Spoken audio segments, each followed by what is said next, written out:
이번에 왜 구속영장이 기각이 됐어요, 이 대표. 근데 그 영장 실질 심사를 진행했던 유창훈 영장 전담 판사가 있지 않습니까? 그런데 최근 이 대법원 앞에는요, 이러한 근조 화환들이 자리하고 있습니다. 많아요.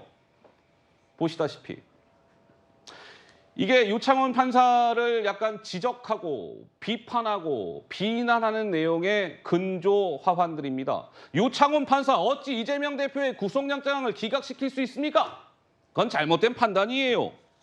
뭐 이런 취지로 근조 화환이 대법원 앞에 저렇게 자리하고 있습니다. 그러자 여기 글도 있네요. 유창훈 사망, 사법부 사망.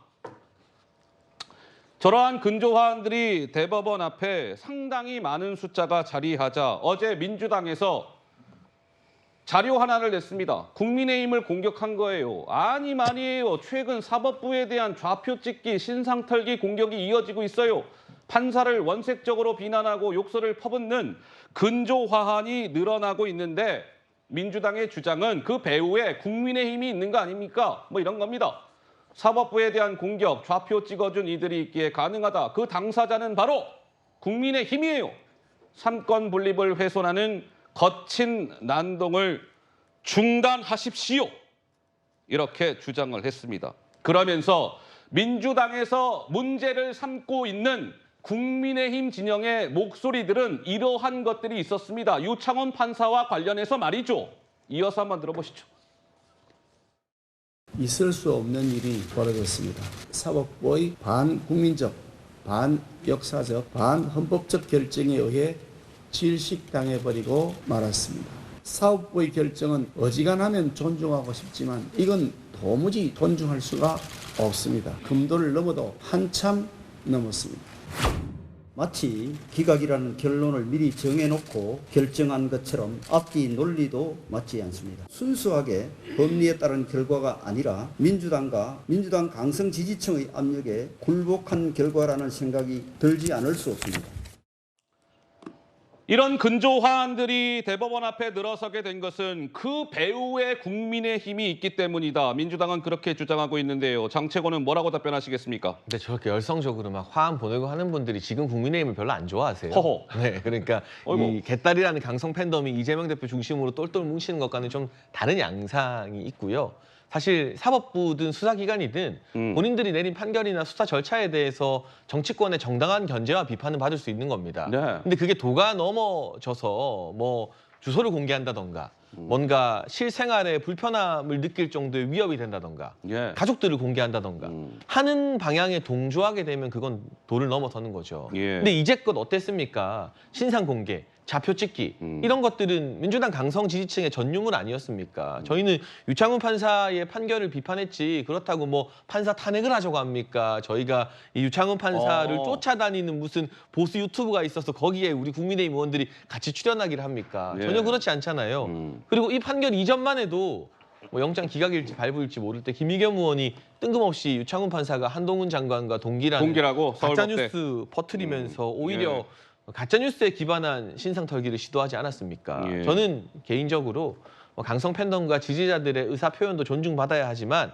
좀 지나치게 신변의 위협을 초래할 수 있는 과도한 정치적 의사 표현은 양측에서 모두 다 자제했으면 좋겠는데 이제 와서 더불어민주당이 그간 수많은 판사와 검사들에 대해서 최근에는 또 검사 탄핵 같은 경우도 지난 본회의 때 밀어붙였는데요. 통과됐죠. 그런 걸 하고 계시면서 이렇게 저희 당에게 훈계를 하시는 건 좀 적반하장이 아닌가 하는 생각이 듭니다. 그러니까 민주당이 어제 이제 국민의힘을 저렇게 비판한 것과 관련해서 정치권에서 왜 많이 등장하는 네 글자 있죠. 내로남불 논란이 이 지점에서도 불거졌습니다. 이유가 있겠지요. 영상으로 만나보시죠. 서울중앙지검 3개부, 수원지검 4개부, 성남지청 1개부 등 8개 부서의 60여 명의 검사가 이재명 대표 관련 수사에 올인하고 있습니다. 수사를 지휘하고 담당하는 검사들 대다수가 소위 윤석열 사단입니다.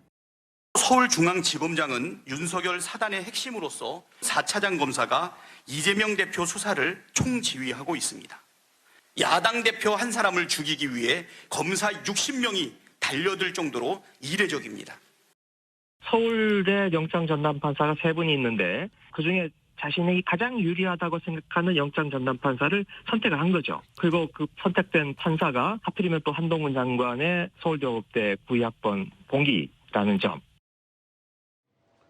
자, 뭐 이제 과거에 지금 그래픽에 정리가 되어 있는 것처럼 이제 민주당이 이른바 이제 검사들 또 김의겸 의원은 유창훈 판사와 관련해서 가짜 뉴스를 이야기한 것과 관련해서 이제 논란을 빚은 바가 있기 때문에 당장 내로남불 논란이 불거진 건데요. 국회 법사위에 몸담고 계시는 조정훈 의원님께서 이 포인트에서 하실 말씀이 있으실 것 같습니다. 예, 저는 정치인이라면 공인이라면 사법부의 결정은 이를 악물고 존중해야 된다고 생각합니다. 그것이 나에게 우리 진영이 유리하든 유리하지 않든 사법부에 대한 판결에 대해서 받아들일 수 없고 공격하기 시작하면 대한민국 정치 그나마 지키고 있는 삼권 분립 체제가 무너지고 사람들이 다 이제 주먹으로 내 정의를 실현하는 그런 야만의 시대가 돌아올 수밖에 없습니다. 예. 그래서 김의겸 의원의 저 발언 뭐 나중에 사과하셨나요? 뭐 잘못했다라고 말씀하신 것 같은데 절대로 진짜 사과하시면 반복하시면 안 되고요.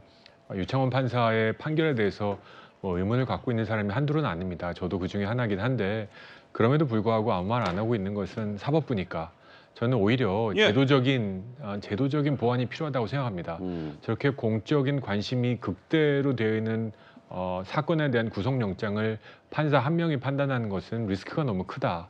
그래서 이거는 3인제 합의제로 바꾸자라고 지금 법안을 제가 준비하고 있고요. 예. 또 한 가지는 저 재판 과정도 저는 생중계해야 된다고 생각합니다. 생중계. 네, 지난주 제가 대법원 국정감사에서 법무차장이 저 생중계에 대해서 긍정적인 발언을 했거든요. 앞으로 빨리 시스템과 예산을 갖춰서 앞으로 진행되는 공적인 공인들에 대한 정치인에 대한 재판에 대해서는 우리 국민들이 볼 수 있도록 예.